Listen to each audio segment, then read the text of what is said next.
Hello बच्चों, कैसे हो आप सब। तो बच्चों, आज की इस वीडियो में मैं आपके सामने एक बड़ा ही अच्छा सा रिपोर्ट कार्ड लेकर आया हूं। आप जानते होंगे कि आईएएस सब ने पिछले कुछ समय पहले हरियाणा सिविल सर्विसेज के मेंस के रिगार्डिंग अपना क्यूईपी का स्पेशल प्रोग्राम जो था वो लॉन्च किया था। पहली बार ही आईएएस सब ने हरियाणा के स्पेसिफिक मेंस की प्रिपरेशन करवाने के लिए अपना एक कोर्स जो था वो लॉन्च किया था। और मुझे ये बताते हुए बहुत खुशी हो रही है कि जो भी हमने अपने कोर्स के अंदर आपको प्रोमिस किए थे, जो भी हमने डिलीवरेबल्स आपको बताए थे कि हम आपको ये डिलीवर करेंगे, जैसे ही मैंने जीएस 1 और जीएस 2 का पेपर देखा, मुझे ये समझ में आ गया कि हमने जितना भी प्रॉमिस किया था हम उस प्रॉमिस के ऊपर खरे उतरने में कामयाब हो गए हैं। जो भी क्वेश्चन मैं एनालाइज कर पा रहा हूं, वो सभी क्वेश्चन जो हरियाणा स्पेसिफिक क्वेश्चन हैं, वो हरियाणा स्पेसिफिक क्वेश्चन तो अपनी क्लासेस के अंदर प्लस अपने नोट्स के अंदर दोनों में ही अच्छे तरीके से डील कर लिए गए थे। इसके अलावा जब हमने एचसीएस का मेंस का कोर्स लॉन्च किया था तो हमने ये प्रॉमिस किया था कि हम आपको हरियाणा स्पेसिफिक सारा का सारा सिलेबस तो पूरा करवाएंगे मेंस के एंगल से। उसके साथ साथ जो जनरल सिलेबस है हमारा यूपीएससी का, उसके अंदर कुछ हरियाणा के रेफरेंसेस, कुछ हरियाणा के एग्जांपल्स, कुछ हरियाणा की केस स्टडीज, किसी भी जनरल आंसर को लिखते हुए, नेशनल कवरेज के आंसर को लिखते हुए उसमें आप हरियाणा का एंगल कैसे ऐड कर सकते हो, कैसे एग्जाम्पल डाल सकते हो, कैसे आप उसके अंदर माइक्रो डायग्राम डाल सकते हो, फॉर्मूला कैसे आप उसके अंदर हरियाणा स्पेसिफिक ऐड कर सकते हो, क्योंकि एट दी एंड एग्जाम तो आप एक्सीएस का दे रहे हो। उसमें नेशनल स्पेसिफिक जो क्वेश्चन पूछ रहे हैं उसमें अगर हम हरियाणा का एलिमेंट डाल सकेंगे तो हमको वो ऑब्वियसली एग्जामिनर की डिमांड को वो पूरा करेगा, एग्जामिनर को वो खुश करेगा, और वो जो आधा नंबर एक्स्ट्रा अपने को हर क्वेश्चन में चाहिए होता है वो हम अचीव इजीली कर पाएंगे। ये कोर्स के डिलीवरेबल्स थे, ये हमने प्रॉमिस किया था, और हमने साथ में ये बोला था कि हरियाणा वाला सारा का सारा एंगल, सारा का सारा सिलेबस आपको पूरा करवा देंगे। And let me tell you, GS 1 और जीएस 2 में I think 5 question direct Haryana से रिलेटेड आए हैं। पांचों के पांचों क्वेश्चन जो है वो हमने क्लास के अंदर कवर किए थे, इन डेप्थ उनका एनालिसिस हमने किया था, उनके कीवर्ड्स हमने क्लास में निकाले थे, फॉर्मुलाज हमने क्लास में निकाले थे, और वो सारा का सारा एलिमेंट जो है वो आपका पूरा वहां से हो जाता है। उसके बाद जब मैं क्वेश्चन देख पा रहा हूं तो 10 क्वेश्चन तो डायरेक्ट ऐसे मुझे निकल कर दिख रहे हैं जो हमारी क्लासेस के अंदर डिस्कस हुए, और वो 10 के 10 क्वेश्चन जो है वो हरियाणा के मीन्स के अंदर हमको रिफ्लेक्ट भी होते हुए दिखे। इसके अलावा अगर मैं बात करूं तो 11 क्वेश्चन ऐसे हैं 10 के अगेंस्ट, 10 तो है ही है, उसके अलावा 11 क्वेश्चन आउट ऑफ 40 ऐसे हैं जिनमें हमको स्ट्रॉन्ग कंटेंट फ्रेमवर्क जो है वो अपने नोट्स के साथ, अपनी क्लासेस के साथ एक्सीएस के मेंस पे डिलीवर होता हुआ दिखाई दे रहा है। इसका मतलब कि 40 क्वेश्चंस अगर जीएस 1 और जीएस 2 के अंदर थे, उसमें से सिर्फ 13-14 क्लासेस जो हमने एचसीएस की डिलीवर करी, अगर आपने वो क्लासेस पूरी की होती तो आपके 21 क्वेश्चन डायरेक्ट उन क्लासेस से अटैच हो रहे थे, 10 तो डायरेक्टली अटैच हो रहे थे, और 11 क्वेश्चन का हम आपको उसके अंदर फ्रेमवर्क प्रोवाइड कर रहे थे। बचे हुए 19 क्वेश्चन की अगर मैं बात करूं, क्योंकि वो नेशनल स्केल के थे, वो इस टाइप के क्वेश्चन थे जो यूपीएससी अपने एग्जाम के अंदर पूछता है, जीएस 1, जीएस 2, जीएस 3 के अंदर पूछता है। उनको अगर मैं साथ में इंक्लूड करूं तो वो 19 के 19 क्वेश्चन ऐसे बन जाते हैं जो कि हम अपना जो क्यूईपी का यूपीएससी वाला कोर्स है उसके अंदर डिलीवर करते हैं। हम जो थीम्स के अंदर अपने सिलेबस को डिवाइड करते हैं, बाकी बचे हुए क्वेश्चन जो है वो उसके अंदर कवर हो जाते हैं। मतलब अगर कोई स्टूडेंट ऐसा होता हमारे पास जिसने क्यूईपी अपना यूपीएससी वाला भी किया हुआ है और उसने हरियाणा स्पेसिफिक जो हमने क्यूईपी लॉन्च किया था उसमें भी अगर एडमिशन ले लिया, तो उसके लिए एक्सीएस का पेपर जो है वो इतना ज्यादा कह लो कि इतना अप्रोचेबल हो जाता, इतना एक्सेसिबल हो जाता, इतना अफोर्डेबल उसके लिए वो हो जाता कि वो पेपर देखते ही वो ये सोचता कि यार मैं तो टेस्ट लिख रहा हूं, जैसे मैं टेस्ट सीरीज के अंदर जाकर बैठा हुआ हूं, उसके अंदर मैं अटेम्प्शन कर रहा हूं, वैसे ही उसको एचसीएस का मेंस का पेपर जो था वो दिखता। ऐसा क्यों हो पाया? ऐसा इसलिए हो पाया क्योंकि क्यूईपी कोर्स कोई ऐसे ही हवा में बना हुआ कोर्स नहीं, क्यूईपी को हमने एकदम स्ट्रक्चर तरीके से, साइंटिफिक तरीके से डिजाइन किया है। अब एक्सपीरियंस हो गया है आइए सबको, हम उत्तर प्रदेश के लिए भी यूपी वाला पीसीएस का भी मेंस की और उसमें भी इंटीग्रेटेड क्लासेस करवाते हैं, हम बिहार में भी इंटीग्रेटेड क्लासेस और मेंस की क्लासेस जो है वो करवाते हैं, हम यूपीएससी के अंदर तो सबसे ज्यादा इनोवेशन करने वाला इंस्टीट्यूट है ही। उसके बाद हमने जब एचसीएस में पहली बार अपने आप को लॉन्च किया, उसमें हमने वो सारा एक्सपीरियंस जो था वो यूज किया, और खार हमारे पास एक एडवांटेज भी थी कि एचसीएस का पैटर्न चेंज हुआ था, यूपीएससी के पैटर्न को उन्होंने अडॉप्ट किया था। उसके चलते हमको वो चीजें पेपर के अंदर जो हम बच्चों को देना चाहते थे वो देने में हम कामयाब हो पाए। अब मैं आपको कुछ प्रैक्टिकल एग्जांपल भी दिखा देता हूं, क्योंकि मैंने ही सारी की सारी हरियाणा से जो स्पेसिफिक क्लासेस थी एचसीएस के हमारे क्यूपी कोर्स में, मैंने ही सारी क्लासेस ली थी, मैंने ही सारे नोट्स जो थे वो बनवाकर स्टूडेंट्स को प्रोवाइड करवाए थे, तो मैं इजीली आपको सारे के सारे पेपर जो है वो एनालाइज करके बता सकता हूं कहां कहां पर किस किस क्वेश्चन के अंदर हम स्टूडेंट्स को हेल्प करने में कामयाब हो सके। So let me start. मैं जीएस 1 के पेपर से स्टार्ट करता हूं और कुछ कुछ मैं आपको बता देता हूं कि कहां कहां पे हमने स्टूडेंट्स की मदद करी। जैसे कि यहां पर अगर आप सेकंड क्वेश्चन देखो, the rapid decline in the Himalayan glacier is changing both upstream and downstream geographical landscape in India, illustrate with suitable example. हमने हरियाणा जियोग्राफी कवर किया था, हमने यमुनोत्री ग्लेशियर के बारे में पढ़ा था, यमुनोत्री ग्लेशियर के साथ साथ हमने कैसे जो क्लाइमेट चेंज है हिमालयन ग्लेशियर्स को इफेक्ट कर रहा है, यमुनोत्री ग्लेशियर को इफेक्ट कर रहा है, उसका हरियाणा के ऊपर क्या इंपैक्ट पड़ेगा, ये सारी केस स्टडी हमने क्लास के अंदर कवर किया था। अब ये जनरल क्वेश्चन आ गया है प्रॉपर हिमालयन ग्लेशियर पर इसमें हम हरियाणा का रेफरेंस देते हुए, यमुनोत्री ग्लेशियर की बात करते हुए, यमुना का रेफरेंस देते हुए हरियाणा के कंटेक्स्ट के अंदर इसके अंदर इंफॉर्मेशन हम ऐड कर सकते हैं। और एचसीएस के पेपर के अंदर हरियाणा इंफॉर्मेशन जाएगी तो वैल्यू एडिशन होगा, वो आधा मार्क्स जो अपने को एक्स्ट्रा चाहिए था इस क्वेश्चन में से वो हम लेने में कामयाब हो जाएंगे। तो इस केस स्टडी को हमने हरियाणा स्पेसिफिक कन्वर्ट करके क्लास के अंदर कवर करवाया था। फिर आगे अगर मैं बात करूं, जैसे ये सरदार वल्लभ भाई पटेल वाला ये क्वेश्चन आया हुआ है, सरदार वल्लभ भाई Patel was the Pioneer of the Indian national unity, explain. ये क्वेश्चन जो है इसमें पहली बात तो ये पीवाईक्यू से निकला हुआ क्वेश्चन है, ये हमने टेस्ट सीरीज के अंदर भी प्रोवाइड किया था, बच्चों ने इस क्वेश्चन को टेस्ट सीरीज के अंदर लिखा भी था। इसी टाइप का ही क्वेश्चन था, सरदार वल्लभ भाई पटेल की कंट्रीब्यूशन के बारे में आपको लिखना था। अब सरदार वल्लभ भाई पटेल के इस क्वेश्चन में, हिस्टोरिकल क्वेश्चन में हरियाणा रेफरेंस कैसे ऐड करना था, ये हमने क्लास के अंदर कवर करवाया था कि हरियाणा के पास जो गुड़गांव के पास हमारी 3 रियासतें मौजूद थी, जैसे कि पटौदी एक रियासत थी, उसका भी मर्जर जो था वो पेप्सू स्टेट के अंदर करवाया था सरदार वल्लभ भाई पटेल ने। पेप्सू स्टेट का मर्जर फिर पंजाब स्टेट के अंदर हुआ था 1956 में स्टेट रीऑर्गेनाइजेशन के बाद, और फिर 1966 में उस पूरे पंजाब में से बाद में हरियाणा को अलग कर दिया गया था। और हरियाणा की जो आज की टेरिटरी है उसमें वो तीनों प्रिंसिपैलिटीज मौजूद हैं जो सरदार वल्लभ भाई पटेल ने कभी पेप्सू के अंदर मर्ज करवाई थी। तो इसमें हम हरियाणा का एंगल डाल सकते थे, हरियाणा का रेफरेंस इसके अंदर आ सकता था। और ये क्वेश्चन भी जो हिस्टोरिकल क्वेश्चन है वो हरियाणा के एंगल से अगर जाता, उसमें अगर आप 2-3 पॉइंट लिखते हरियाणा स्पेसिफिक, तो एक्स्ट्रा नंबर दिलवाता। ऐसे ही अगर मैं कुछ और क्वेश्चंस की बात करूं, how did the internal political situation of the 18th century India primarily at the East India's companies rise to the absolute power. ये क्वेश्चन नंबर 5 जो GS1 में आया हुआ है, इसमें भी प्री 18th सेंचुरी में what was the political performance, what was the political situation in Haryana, ये हमने as a theme, as a case study जो था वो क्लास के अंदर कवर किया था। तो इस क्वेश्चन का आंसर करते हुए भी जब हमको रीजनल पावर्स के बारे में बताना है तो हम हरियाणा वाला एंगल इसके अंदर डाल देंगे। हरियाणा के वाली एग्जांपल मैप बनाकर हम वहां पर हरियाणा के अंदर जो प्रिंसिपैलिटीज थी उनको शोकेस कर देंगे, वैल्यू एडिशन मिल जाएगा, वैल्यू एडिशन मिलेगा, 0.5 मार्क्स जो एक्स्ट्रा चाहिए वो मिल जाएगा। ऐसे कितने ही एग्जांपल हैं जो मैं आपको इन क्वेश्चंस के अंदर प्रोवाइड कर सकता हूं। जैसे कि ये जो क्वेश्चन है, how did the rise of communal politics affect the democratic principle of rule of law and judicial independence in India. Communal politics के ऊपर क्वेश्चन पूछा, GS1 में पूछा। हरियाणा स्पेसिफिक नूह कम्युनल वायलेंस की एक केस स्टडी जो थी वो हमने क्लास के अंदर कवर की थी। तो यहां पर जब रेफरेंस आएगा किसी केस स्टडी का, किसी एग्जांपल का, तो हरियाणा स्पेसिफिक नूह वायलेंस का एग्जांपल हम डालकर वहां पर भी वैल्यू एडिशन कर देंगे। ये क्वेश्चन भी एज ए थीम डिस्कस किया हमने क्लास के अंदर। वैसे ही अगर मैं आपको अगला क्वेश्चन बताऊं, अगला क्वेश्चन नंबर 7, इसके अंदर ये राखी गढ़ी के बारे में लिखना है, बाणावाली के बारे में लिखना है, भिराना के बारे में लिखना है, मीताथल के बारे में लिखना है। इन सभी चीजों को हमने बड़ा ही प्रिसाइजली अपने क्लास के अंदर डिस्कस किया था। जितनी भी इंडियन वैली, ये इंडस वैली सिविलाइजेशन की लोकेशंस थी, इनकी कैरेक्टरिस्टिक, इनकी प्रॉपर्टीज, इन यहाँ पर कौन कौन से आर्टिफैक्ट मिले हैं, हरियाणा सरकार की इनसे रिलेटेड जितनी भी हमारी सिविलाइजेशन की जो साइट्स हैं उनसे रिलेटेड जो स्कीम्स हैं वो भी हमने बड़ी कॉम्प्रिहेंसिवली अपनी क्लास के अंदर कवर की थी। ठीक है, अगर मैं आपको नोट्स दिखाऊं तो इन नोट्स के अंदर आपको ये सारे के सारे रेफरेंसेस जो है वो इजीली दिखाई दे जाएंगे। जैसे कि ये हमारे पास GS पेपर 1 हरियाणा के सोशल फैब्रिक की जो हमने बुकलेट प्रोवाइड की थी बच्चों को, इस सोशल फैब्रिक में स्टार्टिंग में ही देखो हमने पहले पूरा सिलेबस जो था वो मैप करके बच्चों को दिया था कि हम क्या क्या जो है वो इस पूरी की पूरी क्लास के अंदर कवर करेंगे। फिर जितने भी उस टॉपिक से रिलेटेड PYQs, चाहे पेपर चेंज होने से, पैटर्न चेंज होने से पहले के भी PYQs क्यों ना थे, उन सबका सेगमेंट हम यहाँ पर प्रोवाइड कर देते थे। इसी में ही आगे चले तो हम PYQ एनालिसिस भी स्टूडेंट्स को अपनी इस बुकलेट के अंदर प्रोवाइड कर देते थे। और बहुत सारी चीजें थी इसके अंदर, जैसे कि यहाँ पर कीवर्ड्स वाला पूरा का पूरा सेक्शन आ जाता था। कीवर्ड्स की एक्सप्लेनेशन जो थी वो हरियाणा स्पेसिफिक कैसे आपको करनी है उसके बारे में एक्सप्लेन कर दिया जाता था। जैसे कि हरियाणा स्पेसिफिक कीवर्ड है जेंडर पैराडॉक्स, आपको एक PYQ दिखाई भी देगा जिसके अंदर ये जेंडर पैराडॉक्स जो है वो यूज होगा। ऐसे ही प्राइवेटाइज्ड अर्बनिज्म के ऊपर भी क्वेश्चन आया हुआ है हरियाणा के सोशल फैब्रिक के अंदर। गुड़गांव वाला अर्बनाइजेशन का जो टॉपिक है वो हमने कवर किया था, वो भी आपको GS2 GS1 के अंदर दिखाई देगा। ऐसे ही customary law versus constitutional morality, khap पंचायतों के ऊपर डायरेक्ट क्वेश्चन आया हुआ है, उससे रिलेटेड डायरेक्ट एक कीवर्ड जो है वो हमने आपको प्रोवाइड किया था, customary law versus constitutional morality. मैं अथॉरिटी के साथ यहां पर आपको कह सकता हूं कि अगर आपने हमारी सिर्फ वो 14-15 क्लासेस भी अगर QEP हरियाणा स्पेसिफिक लगाई होती तो आपके पास इतना सारा मटेरियल हो जाता, इतने सारे हरियाणा रेफरेंसेस हो जाते जिनको आप इजीली अपने आंसर की वैल्यू एडिशन करने में यूज कर सकते थे। ये आपके पास प्रैक्टिकली मैं दिखा रहा हूं, मैं आपको यहां पर प्रूफ करके दिखा रहा हूं कि हमने कैसे स्टूडेंट्स की हेल्प करी।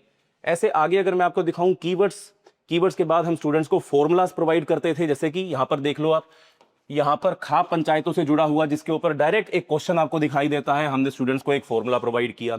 जो अर्बनाइजेशन के ऊपर जो क्वेश्चन आया हुआ था उसमें गुड़गांव का स्पेसिफिकली बात करते हुए social implication of the urbanisation, उसका हमने स्टूडेंट्स को एक फॉर्मूला, और फॉर्मूला के बाद अगर आप आगे नोट्स के अंदर जाओगे तो पूरा का पूरा कंटेक्स्ट, पूरा का पूरा चैप्टर, पूरा का पूरा टॉपिक, सब टॉपिक आपको डिटेल में यहां पर कवर किया हुआ मिलेगा। सिंपल सी बात है, जब भी आप किसी एग्जाम की तैयारी करो तो उन लोगों के साथ मिलकर तैयारी करो जो क्रेडिबिलिटी के साथ आपको तैयारी करवा सकते हैं। और क्रेडिबिलिटी कहां से शो होती है? पोस्ट एग्जाम जब रिजल्ट आता है, पोस्ट एग्जाम जब एनालिसिस होता है, जब रिपोर्ट कार्ड कोई भी इंस्टीट्यूशन आपको प्रोवाइड करता है, वहां से क्रेडिबिलिटी बिल्ड होती है। और मैं बहुत ही कह लो कि प्राउड से कह सकता हूं कि आईएएस अब इकलौता ऐसा इंस्टीट्यूशन है जो अपने कोर्स का रिपोर्ट कार्ड आपको प्रोवाइड कर रहा है।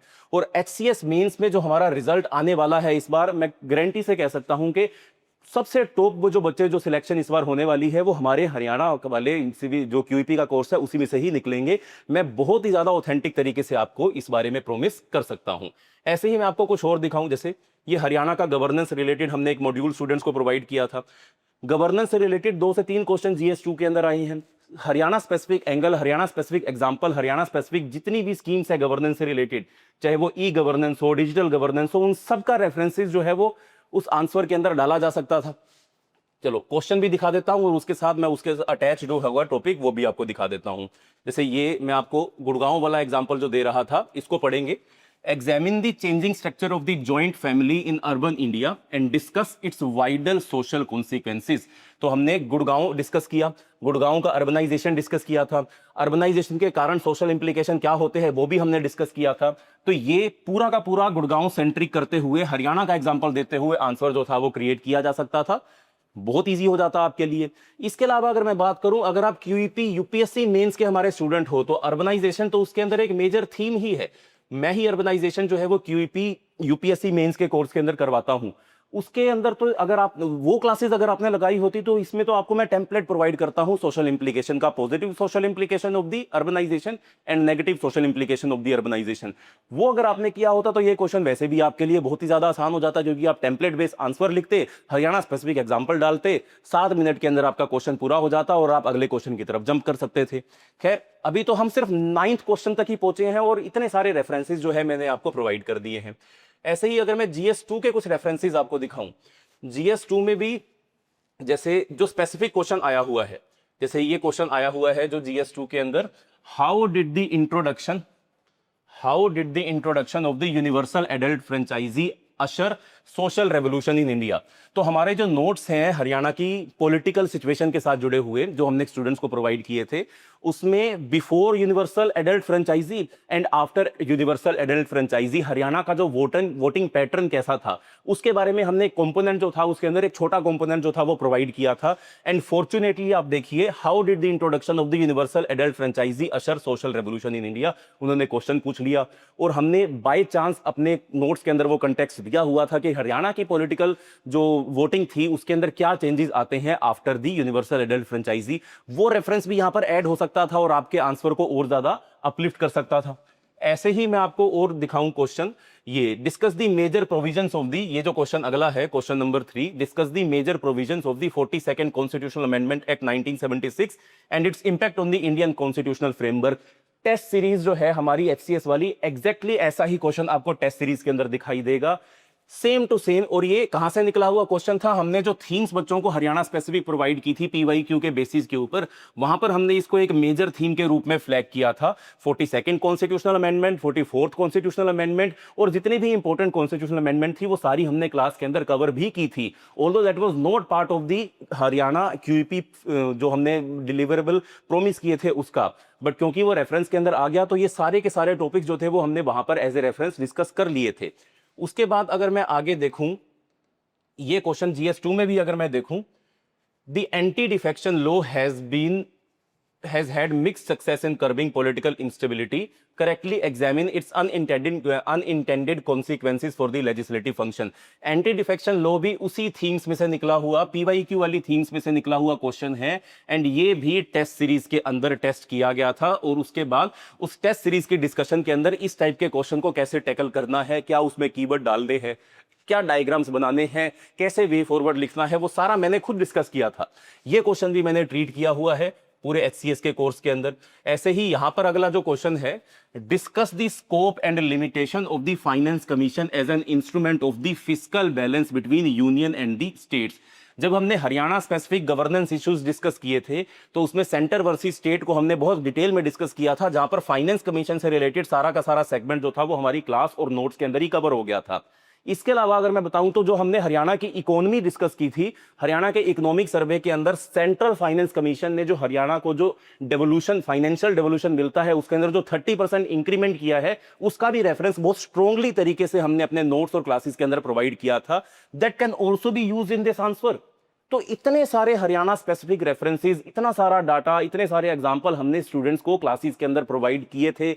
इनके ऊपर उनकी एप्लीकेशन एकदम क्लियर कट मैनर में मुझे दिखाई दे रही है।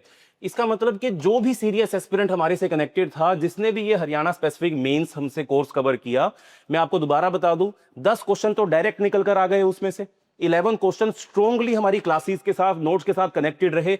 आउट ऑफ 40 सिर्फ GS1 और GS2 की मैं बात कर रहा हूं। और जब GS1 और 2 के बचे हुए 19 क्वेश्चंस की मैं बात करूं, they are part of the UPSC QEP, जो हमारा UPSC का प्रोग्राम है, उसके अंदर उन सबको डील जो है वो हम करते हैं। इसका मतलब कॉम्प्रिहेंसिव तैयारी के लिए क्या करना होगा, क्रेडिबल लोगों के साथ आपको जुड़ना पड़ेगा। मैं आपके सामने बिल्कुल प्रूफ करके दिखा देता हूं। यहां पर देखो, जैसे कि जो क्वेश्चन, अगर मैं बात करूं डायरेक्ट हिट्स क्वेश्चन की बात करूं, जो हमारे नोट्स में से निकल कर आए, क्लासेस में से निकल कर आए, 1857 पर जो GS1 में क्वेश्चन है, डायरेक्ट हमारे नोट्स में से, क्लासेस में से निकल कर आया। सरदार वल्लभ भाई पटेल पर जो क्वेश्चन है, डायरेक्ट क्लासेस में से और नोट्स में से निकल कर आया। पार्टीशन ऑफ बंगाल वाला क्वेश्चन जो है, इसका रेफरेंस हरियाणा स्पेसिफिक, इसका रेफरेंस भी नोट्स के अंदर और क्लासेस के अंदर हमने डिस्कस किया। ऐसे ही अगर हम बात करें एग्रीकल्चर के साथ जुड़ा हुआ, ये तो मैंने क्लेम ही कर दिया था। एग्रीकल्चर का ये जो क्वेश्चन है क्रॉप डाइवर्सिफिकेशन के ऊपर, ये तो क्लास लेते हुए मैंने क्लेम ही कर दिया था कि क्रॉप डाइवर्सिफिकेशन के ऊपर तो क्वेश्चन आएगा ही आएगा। हरियाणा स्पेसिफिक सारी की सारी इसकी प्रॉब्लम, सारी की सारी हरियाणा गवर्नमेंट की स्कीम्स, उनके वे फॉरवर्ड, कीवर्ड्स, फॉर्मूलाज, वो सब मैंने क्लास में क्रॉप डाइवर्सिफिकेशन के डील किए थे। बिल्कुल अथॉरिटी के साथ मैं आपको बोल सकता हूं कि हमने जो आपको प्रॉमिस किया वो हमने आपको करके दिखाया। अगर आप चाहे तो यहां पर नोट्स में भी देख सकते हैं, ये हमने जो नोट्स प्रोवाइड किए थे उसका एक सेक्शन है HCS के जो बच्चों को दिया था, farm distress and the push for crop diversification. इसमें जितना भी हरियाणा का क्रॉप डाइवर्सिफिकेशन से रिलेटेड मटेरियल था, वो सब कुछ सब हमने यहां पर प्रोवाइड कर दिया था। ये बात हुई हमारे GS1 के वो क्वेश्चन जो डायरेक्टली आए। अब मैं GS2 में डायरेक्टली अगर आपको दिखाऊं जो क्वेश्चन आए हमारे, जैसे कि यहां पर एक क्वेश्चन है, decentralization without fiscal empowerment is incomplete, examine in the context of the urban local governance in India। इसको हमने स्पेसिफिकली हरियाणा के केस में डिस्कस किया था, प्रॉपर एज ए टॉपिक इसको हमने अपने हरियाणा के स्पेसिफिक डिस्कस किया था।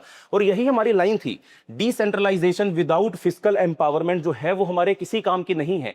इसको हमने as a reference line use करते हुए, इसको गुड़गांव के ऊपर अप्लाई करते हुए, फरीदाबाद के ऊपर अप्लाई करते हुए, पंचकुला के ऊपर अप्लाई करते हुए हरियाणा की अर्बन गवर्नेंस की प्रॉब्लम डिस्कस की थी। Same to same question repeat होते हुए हमको दिखाई देता है।